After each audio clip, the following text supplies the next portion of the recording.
অনেককাল আগের কথা। রফিক নামে এক কৃতদাস ছিল। একদিন সুযোগ পেয়ে সে তার মনিবের কাছ থেকে পালিয়ে গেল এবং দৌড়ে আশ্রয় নিল এক গহীন জঙ্গলে। ঘণ্টার পর ঘণ্টা সে উদ্দেশ্যহীনভাবে হাঁটতে লাগল। হঠাৎ তার চোখে পড়ল এক অদ্ভুত দৃশ্য। মাটির ওপর শুয়ে যন্ত্রণায় কাতরাচ্ছে বিশাল এক সিংহ। সিংহটি মানুষের ভাষায় অনুনয় করে বলল, দয়া করে আমাকে সাহায্য করো। ঝোপের ভেতর দিয়ে আসার সময় আমার পায়ে কাঁটা বিঁধেছে, খুব ব্যথা হচ্ছে আর রক্তও পড়ছে। রফিক ভীষণ ভয় করছিল, তবুও সে সাহস সঞ্চয় করে পা টিপে টিপে কাছে গেল।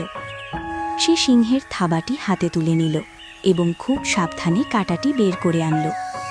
সিংহের ব্যথা নিমিষেই কমে গেল। কৃতজ্ঞতায় সিংহটি তাকে নিজের গুহায় নিয়ে গেল। সেখানে তারা একসঙ্গে খাবার ভাগ করে খেল এবং বেশ কয়েকদিন বন্ধুর মতো কাটাল। কিন্তু তাদের এই সুখ বেশি দিন সইল না।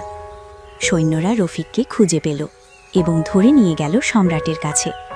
পালিয়ে যাওয়ার শাস্তি হিসেবে তাকে মৃত্যুদণ্ড দেওয়া হলো। আদেশ হলো তাকে একটি সিংহ ধরে নিয়ে আসতে হবে। অবশেষে শাস্তির দিন ঘনিয়ে এলো। সে জঙ্গলে গেল এবং এক ভয়ঙ্কর সিংহকে দেখল। সিংহটি গর্জন করতে করতে তার দিকে ছুটে এলো, কিন্তু কাছে আসতেই ঘটল এক অলৌকিক ঘটনা। সিংহটি তার পুরনো বন্ধুকে চিনতে পারল। আক্রমণ করার বদলে সে রফিকের পায়ের কাছে বসে পড়ল এবং আদর করে তার হাত চাটতে লাগল, যেন সে কোনো পোষা বিড়াল।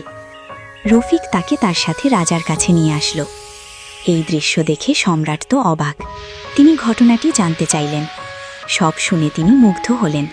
তিনি রফিককে ক্ষমা করে দিলেন এবং সিংহটিকেও আবার সেই গহীন জঙ্গলে মুক্ত করে দেওয়ার আদেশ দিলেন।